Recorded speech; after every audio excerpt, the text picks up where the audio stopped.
Jaya Radha Madhava Kunja Bihari Jaya Radha Madhava Kunja Bihari Gopjana Vallabha Girivardhari Vallabha Girivardhari Jaya Gopijana Vallabha Girivardhari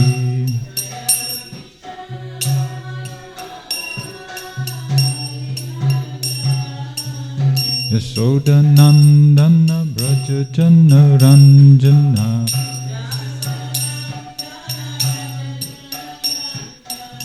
Yasoda Nandana Brajajana Ranjana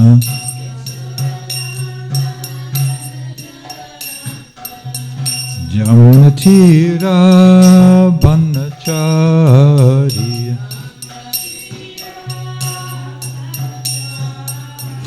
Yamunatira Banachari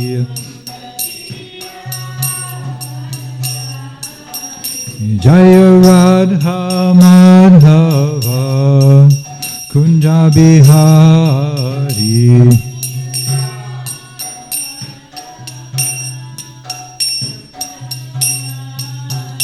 Jaya Radha Madhava Kunja Bihari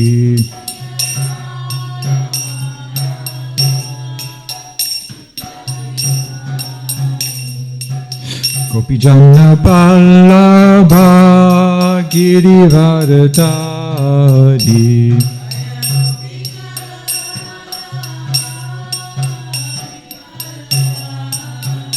Jaya Gopijana Vallabha Girivardhari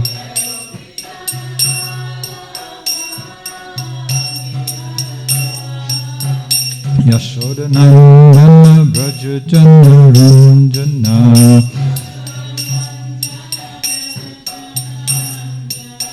Yashoda Nandana Brajajana Ranjana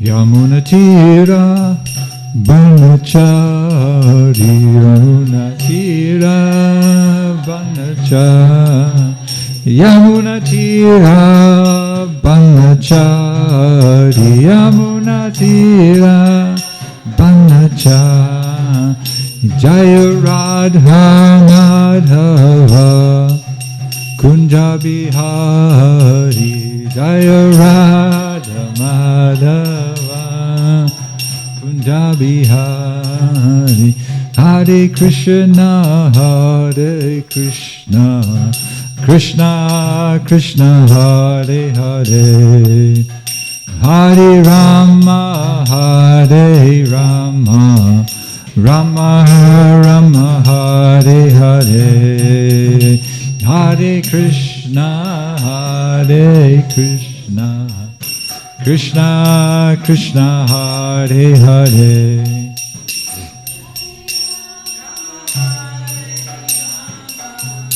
Rama Rama Hare Krishna Hare Krishna Krishna Krishna Hare Hare Hare Rama Hare Rama Rama Rama Hare Hare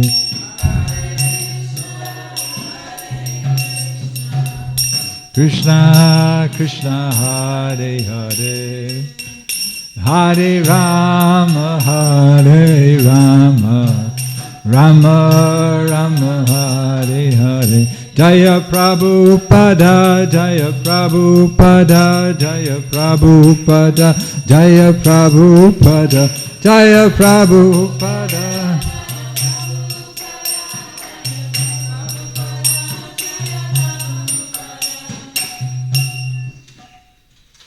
Srila Prabhupada ki Jayam Vishnupad Paramahamsa Pariravachacharya Satar Satashi Shimadi's Divine Grace of Boy Chardanavinda Bhakti Vedanta Swami Srila Prabhupada Ki Anantakoti Vaishnava Vrinda Ki Namacharya Sharhidasta Kaur Ki Prem Sagaho Sri Krishna Chaitanya Prabhu Nityananda Sri Advaita Gadadha Shiva Sadi Gaura Bhakta Vrinda Ki Shishi Radha Krishna Gopa Gopinath Shamakund Radhakund Giri Govardhana Ki Vrindavan Dhamaki, Mayapur Navadvip Dhamaki, Gangamai Ki, Jamunamai Ki, Bhakti Devi Ki, Tulsi Maharani Ki, Gaura Premanandi, all glorious assembled devotees, all glorious assembled devotees, all glorious assembled devotees, all glorious to Sri Guru and Sri Gauranga.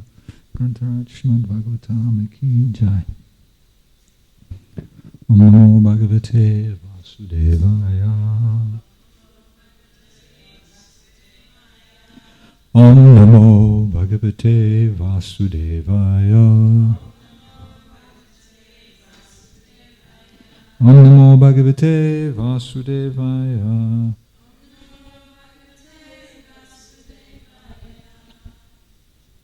Chapter 12, 3rd Canto, text number 50. Rishinam Buri Viryanam Api Sagam Avistritam Gyatva Tadridaye Bhuyas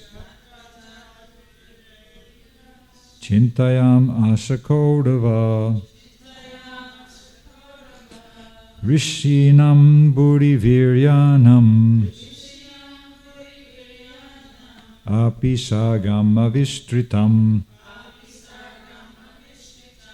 Gyatva Tadridaye Bhuyas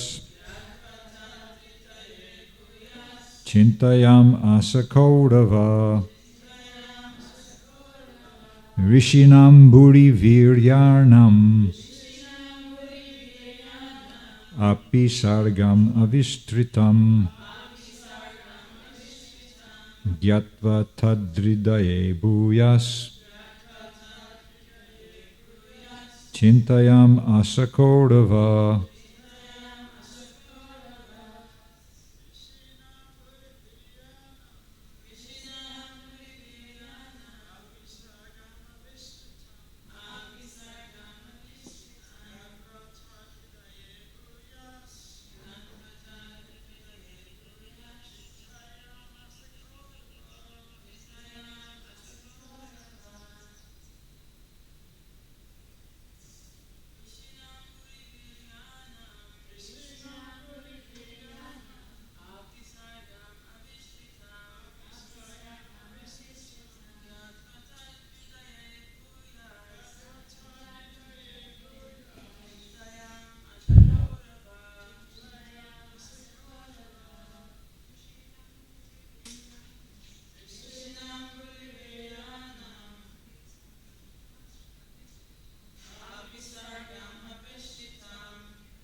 Rishinam, of the great sages, Buri Viryanam, with great potential power, Api, in spite of, Sargam, the creation, Avistritam, not extended, Gyatva, knowing, Tat, that, Hridhaye, in his heart, Bhuyaha, again, Chintayam Asa, he began to consider, Kaurava, O son of the Kurus. Translation, no purport. O son of the Kurus, when Brahma saw that in spite of the presence of sages of great potency, there was no sufficient increase in population, he seriously began to consider how the population could be increased. So there's 5 or 6 verses to the end of the chapter, dealing in the same subject about how the universe is going to become populated. The secret. Brahma has been creating, but he hasn't been effective in increasing the population. We don't have the population explosion that he expected. So we'll read through and see how it unfolds. Text number 51.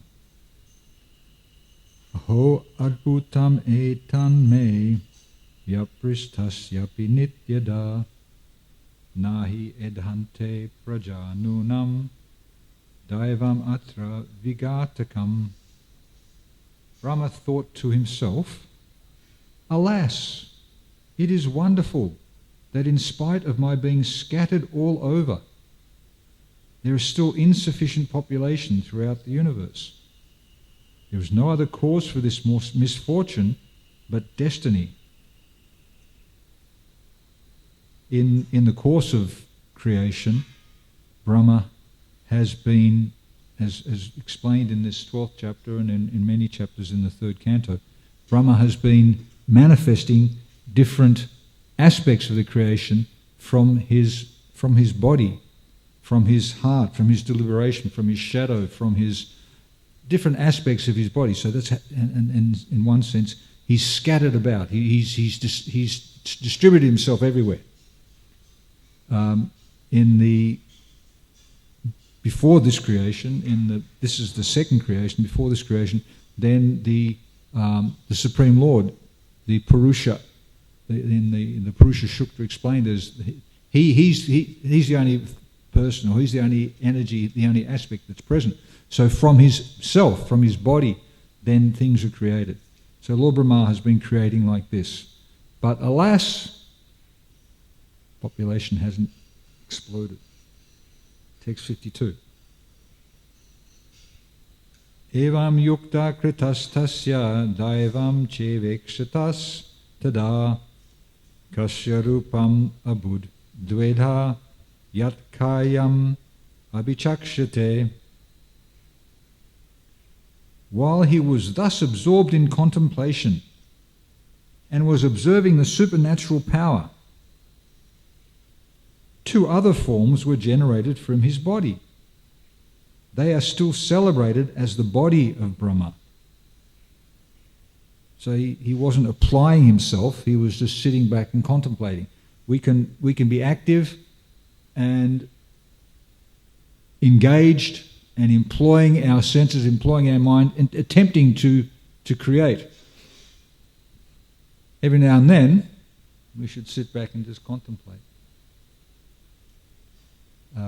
Studying, hearing, 50% of the time can be engaged in absorbing information, hearing information, hearing. The other 50% needs to be contemplating. We had the experience, you can hear a class, you can pick up on an aspect of the class, it can sit with you, you can contemplate it. You go out, you spend some time doing some practical service, your hands are absorbed. I remember being in the garden picking marigolds with some new devotees. And we just had the chance to contemplate and to discuss and to churn a little bit what we'd contemplated. So Lord Brahma, he's in this state. It's not happening.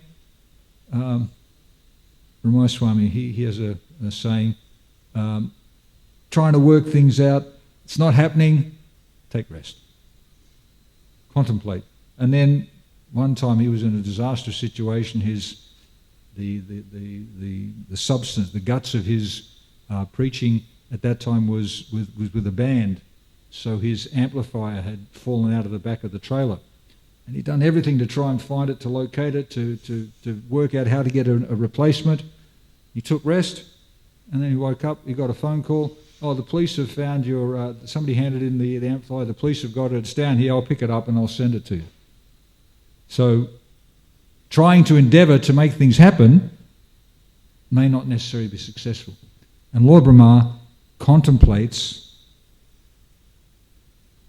the supernatural power. And in the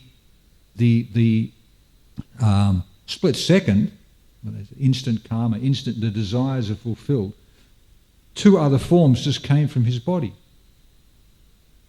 And they are still celebrated as the body of Brahma. Purport. 2 bodies came out from the body of Brahma. One had a mustache and the other had swollen breasts. No one can explain the source of their manifestation. And therefore, until today, they are known as the Kayam, or the body of Brahma, with no indication of their relationship as his son or daughter. Magic. The Bible talks about Adam and Eve. Adam and then Eve manifested from the rib of Adam. Which came first, the chicken or the egg? So text number 53. Tabhyam rupa vibhagabhyam mittunam samapadyata. The 2 newly separated bodies united together in a sexual relationship.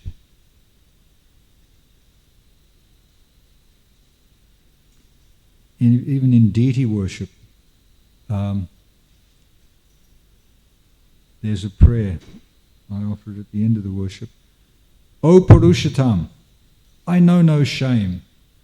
Just as the minds of young boys are attracted to the minds of young girls, and young girls are attracted to young boys, please let my mind be attracted to you.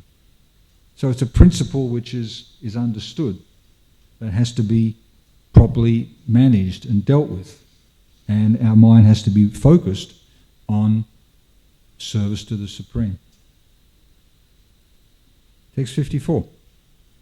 Yastu tatra pumanso bun manuhu swayambhuvaha swarat stri yasich chatarupakya mahishyasya mahatmanaha. Out of them, the one who had the male form became known as the Manu, named Swayambhuva, and the woman became known as Satarupa, the queen of the great soul Manu. In this day and age, this is, I think, politically correct, because just because you have a male form doesn't mean that you identify as a man. One who had the male form became known as Manu, Swayambhuva Manu, and the woman became known as Satarupa, the queen of the great soul Manu.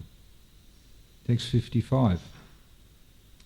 Tada mituna dharmena prajayedam babuvire. Thereafter, by sex indulgence, they gradually increased generations of population one after another. So, mituna, sex life, dharmena, according to regulative principles. It's not just unregulated sex indulgence. What they are engaging in is sex life on religious principles. Sex life on religious principles, Krishna says that I am sex life on religious principles. And the great sages, they glorify sex life when it's used for the purpose of generating exemplary progeny. The purpose of sex life is to create a child who can be trained in God consciousness.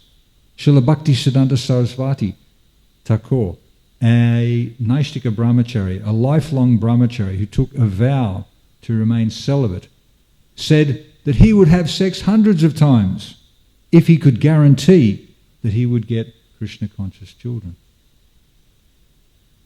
So this is the process for increasing the population, having children. So it's natural. We don't want unlimited low-class, animalistic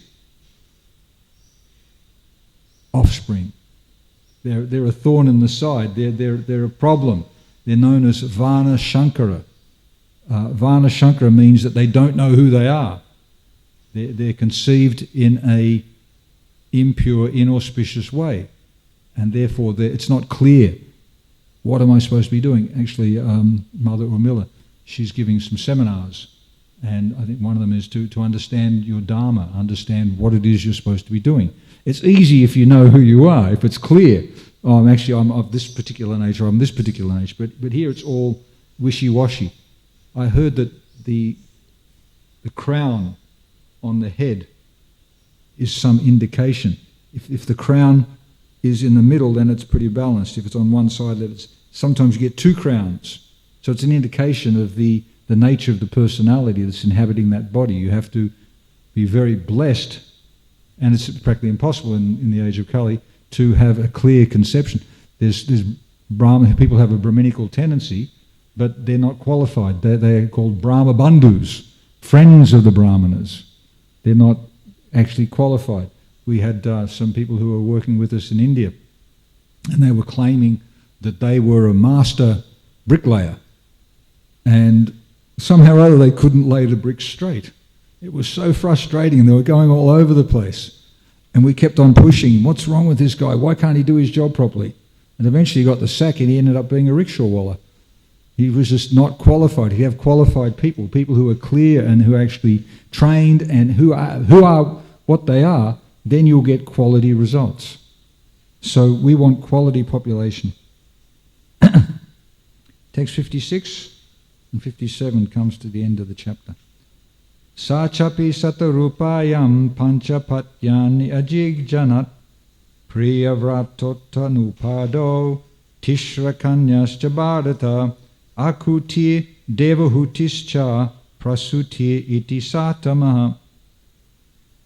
O son of Bharat, in due course of time, he, Manu, begot in Satarupa 5 children, 2 sons, Priyavrata and Uttanupad, and 3 daughters, Akuti, Devahuti, and Prasuti. Akutim ruchaye pradat kardamaya tu madhyamam daksharyadat prasutim cha yata apuritam jagat. The father, Manu, handed over his first daughter, Akuti, to the sage Ruchi, the middle daughter, Devahuti, to the sage Kadama, and the youngest, Prasuti, to Daksha. From them, all the world filled with population. Purport. The history of the creation of the population of the universe is given herewith. Brahma is the original living creature in the universe, from whom were generated the Manu, Swayambhuva, and his wife Satarupa. From Manu, 2 sons and 3 daughters were born, and from them all, the population in different planets has sprung up until now. Population in different planets has sprung up until now. Therefore, Brahma is known as the grandfather of everyone, and the personality of Godhead, being the father of Brahma, is known as the great-grandfather of all living beings. This is confirmed in Bhagavad Gita, chapter 11:39, as follows. Vayo yamagni varuna shashankaha prajapatis tvam pratipatamahascha namo namastestu sahasrakritva punascha bhuyopi namo namaste. You are the Lord of rain, the supreme justice Yama, the fire and the Lord of rains. You are the moon, and you are the great-grandfather. Therefore, I offer my respectful obeisances unto you again and again. Thus end the Bhaktivedanta purports of the 3rd canto, 12th chapter of the Srimad Bhagavatam, entitled Creation of the Kumaras and Others. Like the family tree. We want to search out who are our ancestors, where have we come from, what great personalities are there within our line, what was the nature of the area that we came from. I kept on telling people that I had an Austrian background, but my grandmother was Polish. And then you look back into the history, then the area of Poland, Rzeszów, was in Ukraine. So on one side of the family it's back there, and the other side it's from Wales. And so what?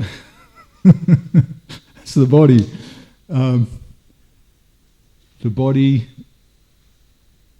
has functions. When it's healthy, then sex life is a natural part of that life.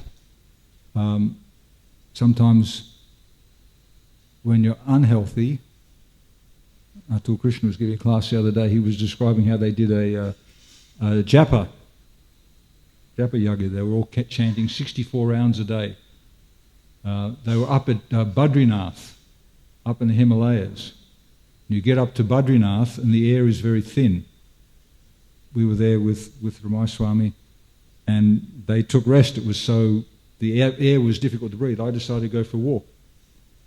And you can walk 5 steps and you have to stop because your head is spinning. There's just the adjustment to the environment is difficult.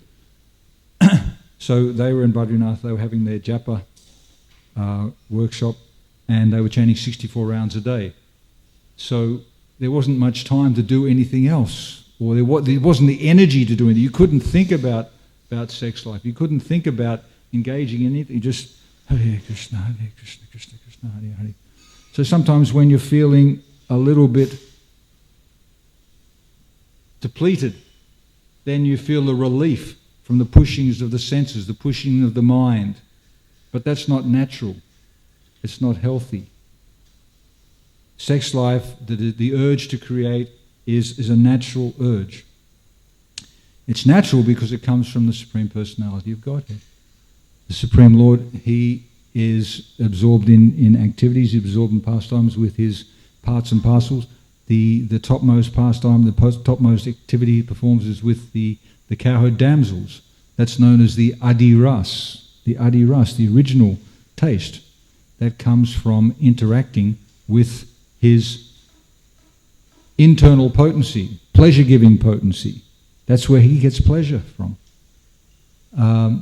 Here in the material world, it's a perverted reflection. It's considered to become one of the lowest behaviors, to engage in continual absorption in how you can interact in a licit or illicit way with the opposite sex. Perverted reflection. In the spiritual world, it's the topmost mood. In the material world, it becomes the most degraded activity. Unless it's of the quality of that regulated by Dharma, sex life on regulated principles. Then, because that will end up, the result of that will be Krishna conscious children. There's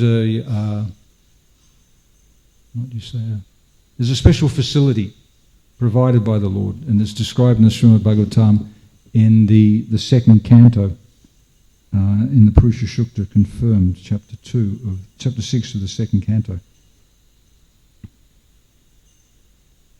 At the time of different parts of creation, from the Lord's genitals originate water, semen, generatives, rains, and the procreators.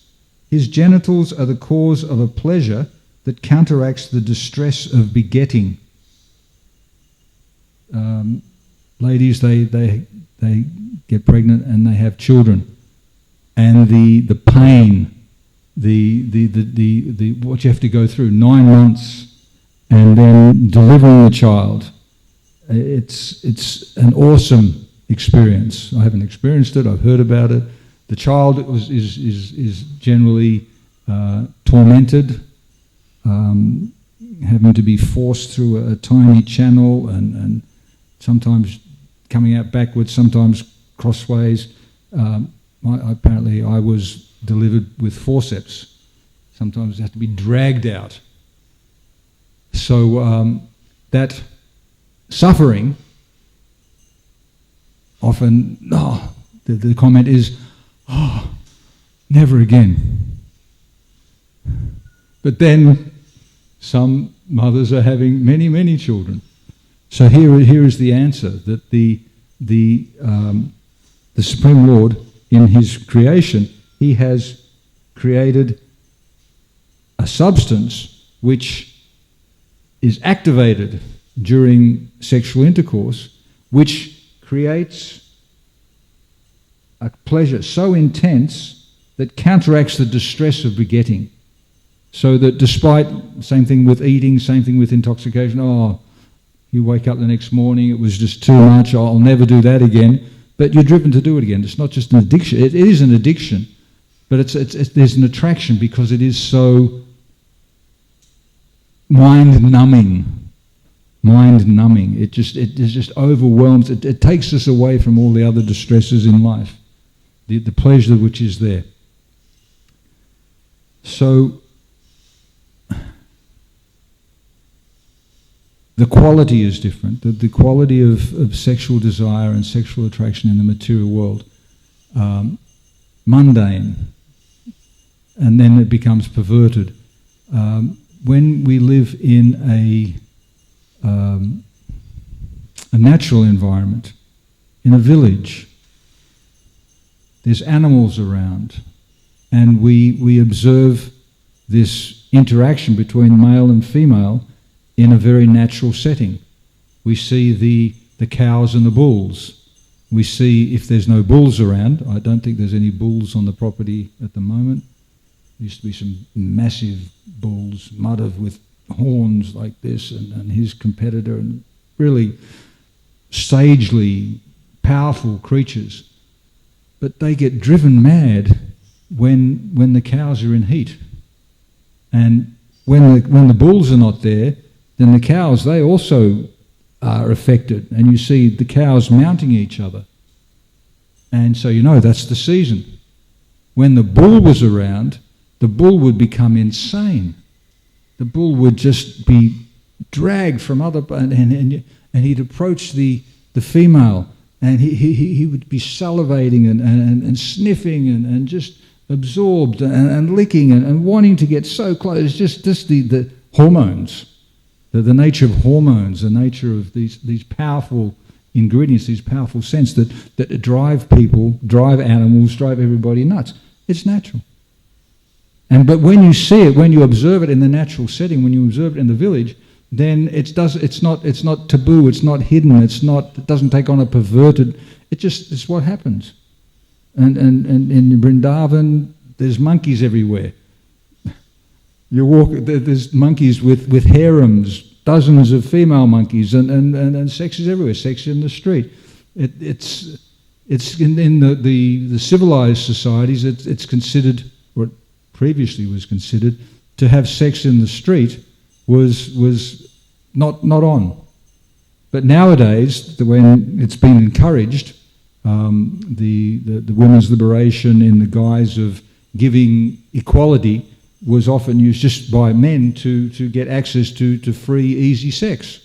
And therefore, women are wearing more and more provocative, exposing clothing and acting like prostitutes in order to deal with that exchange. And so we hear histories of Ajamil. He was a staunch Brahmana, but at one time he saw a Sudra embracing a woman. And he tried not to look. He was trained as a Brahmana, as a brahmachari. He tried not to look. The principle is from contemplating the objects of the senses, one develops attraction. And then from attraction comes attachment. And then from attachment, one falls down. One loses one's intelligence. So the brahmachari is trained, don't look. You can, but don't take a second look. Don't take a second look. You'd notice, but don't take a second look. The analogy is described of the snake, a poisonous snake. The snake has fangs, and once the snake is bitten, then the fangs sink in. But if the snake has had the fangs removed, then the bite can be there, the first look, but it won't stay attached. So if you look, but don't take a second look. You're not even looking, you just notice. I was walking down the street, knocking on doors, shop to shop, and I walked past one shop, and as I was walking past I noticed there was a poster with all people sitting around naked, and I quickly covered my eyes and walked past, but unfortunately I had to come back past that shop. And so when I it caught my eyes again, and the personality I noticed was a very exalted personality who had fallen down, and he was sitting in the front. So from that point, it was a turning point in my relationship with that person. So it was a shock. Sometimes the second look can reveal different things. So don't get caught up in degraded, mundane sex. In the material world, sex life is a cause of great disturbance, great problems, and mundane sex doesn't. It's very, what would you call it? Not very fleeting. Very fleeting. The pleasure which is there is just momentary. The great sexologists, and Prabhupada quotes a sexologist in the Caitanya Caritamrita. He says, the sage Bharat, it's not even Prabhupada, this is Krishna's Kaviraj Goswami. He says, the sage Bharat has said that the mellows of lover and beloved are equal. Purport. According to expert sexologists like Bharata Muni, the male and female enjoy equally in material sexual pleasure. But in the spiritual world, the relationships are different, although this is unknown to mundane experts. Spiritual world, just like people are looking at the pastimes of Krishna, mundane scholars, mundane philosophers, and they misinterpret. They say this is just the pastime, the erotic pastimes of Krishna with all of his cowherd damsels, 16,108 wives. He's just a lusty young boy. So they're seeing on the bodily platform. They've got no concept of spiritual relationships. So we read further on in the Caitanya Caritamrita, the next verse, Krishna says, this is like a little snippet, a little taste of spiritual relationships. Krishna says, the happiness I feel when meeting Radharani is 100 times greater than the happiness I get from meeting others. So that's the reason why Krishna took the form of Lord Chaitanya. He wanted to experience the love that Srimati Radharani has for him. He's Krishna, he's the Supreme Person, he's God. But Radharani, she experiences pleasure 100 times more in her mood of service. This is spiritual relationship. And he expands. Krishna expands. This is in the Caitanya Caritamrita. My dear auspicious Radharani, your body is the source of all beauty. Your red lips are softer than the sense of immortal sweetness. Your face bears the aroma of a lotus flower. Your sweet words defeat the vibrations of the cuckoo, and your limbs are cooler than the pulp of sandalwood. All my transcendental senses are overwhelmed in ecstatic pleasure by tasting you, who are completely decorated by beautiful qualities. This verse is recorded in the Lalita Madhava of Srila Rupa Goswami, the great Rasa Acharya. So we have access to this information. We can get a taste of what it means to have spiritual relationships and therefore spiritual interaction through the writings of the scriptures, and specifically through the writings of the Rasa Acharyas. And what happens is we can't jump. We're just sadhakas. We're practicing Vaidhi Bhakti. We can understand, we can hear about, and we can get an appreciation by what's called we're not ready to get to our Shanta Ras, Dasya Ras, Sakya Ras, Vatsalya Ras, conjugal Ras, the conjugal relation. We're not capable of that. We're still very firmly fixed in the bodily concept of life. What we can experience through hearing from these beautiful poems, rasa acharyas, the scriptures, is what's called kavya ras. Kavya ras. Kavi means poet. Kavya ras. So we can experience what it means. What does spiritual relationship mean by hearing from the acharyas, hearing from these very poetic descriptions. And their descriptions are just incredible. It's another world. I remember getting into onto the altar. I was just doing Sankirtan, and in the Sankirtan meeting, there's a telephone call, something's not happening, we need somebody to volunteer. I didn't hear what it was all about, but I said, I'll volunteer. The volunteer was to dress the deities. So suddenly, after being on the front line, I found myself in this other world. In the morning, I was there dressing the deities, and I looked around. Wow, such a different place. Spiritual world. Compared to me out, what's the word? Just walking around, beating the pavement in the material world. It was so to actually have access to have an experience of the spiritual world.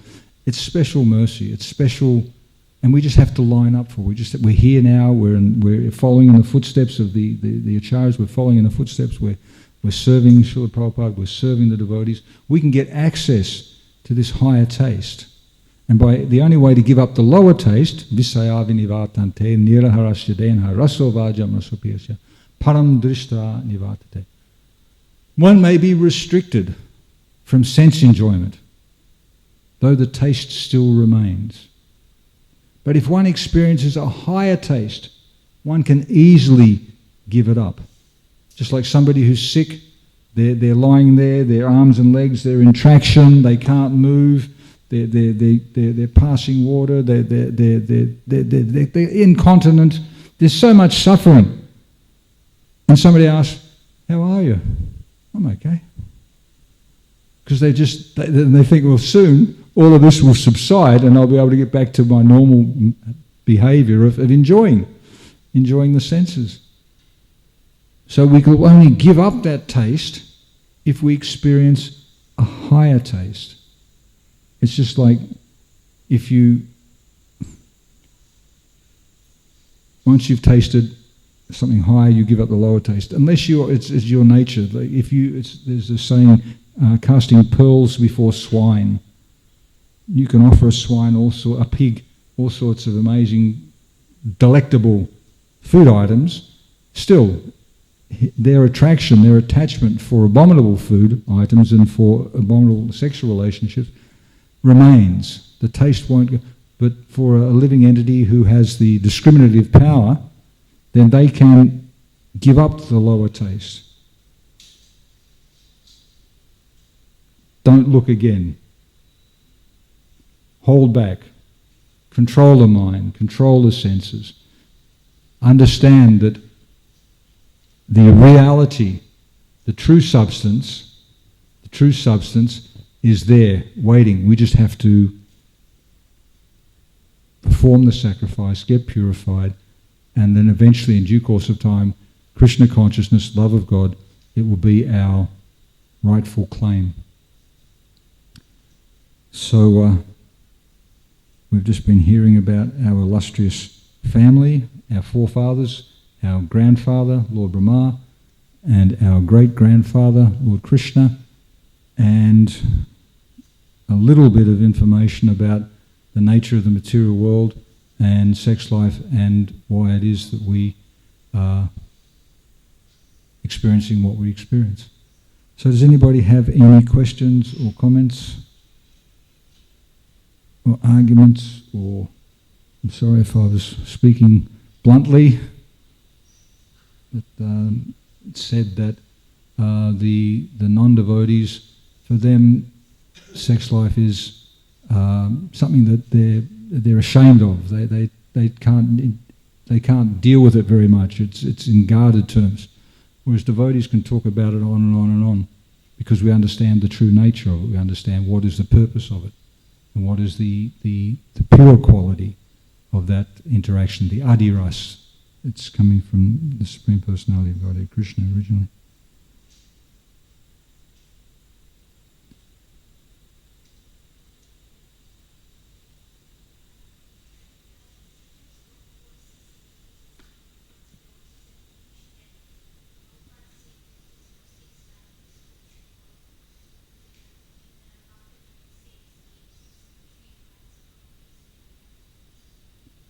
In the spiritual world, there's descriptions of in Vaikuntha, the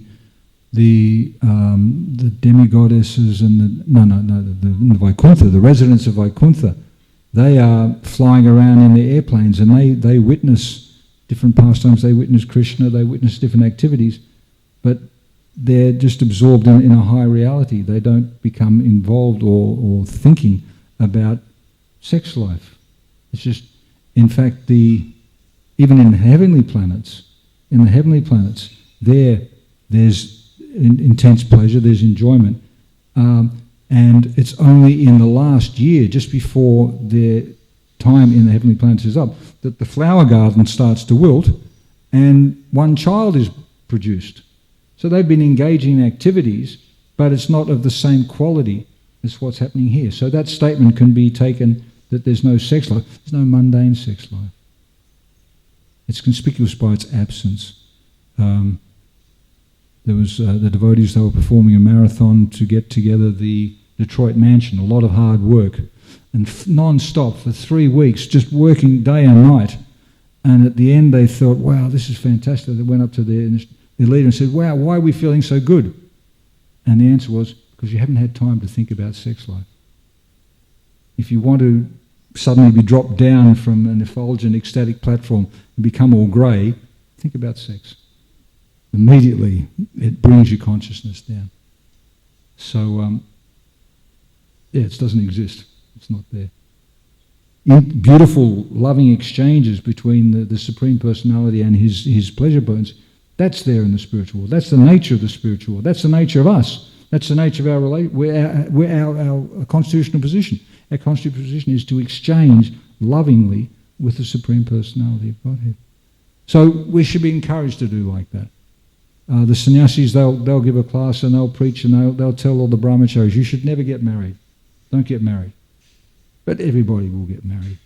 It's just the material world. What can you do? But still, we should aspire for the topmost standard. We should hear about it. We should understand. We should covet. We should be enamoured by this information. So you hear about it and think, wow, great. I want to go there.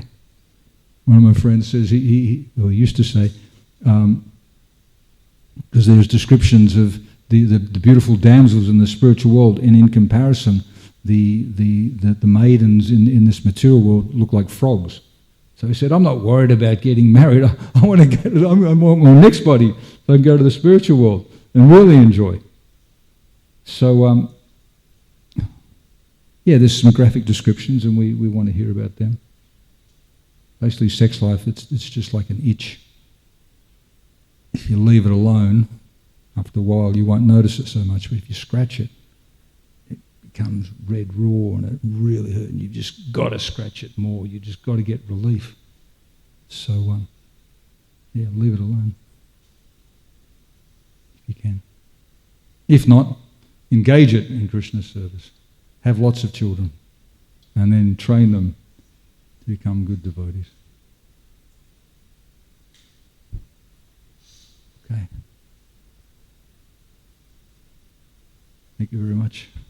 Srila Prabhupada ki jai, Srimad Bhagavatam ki jai.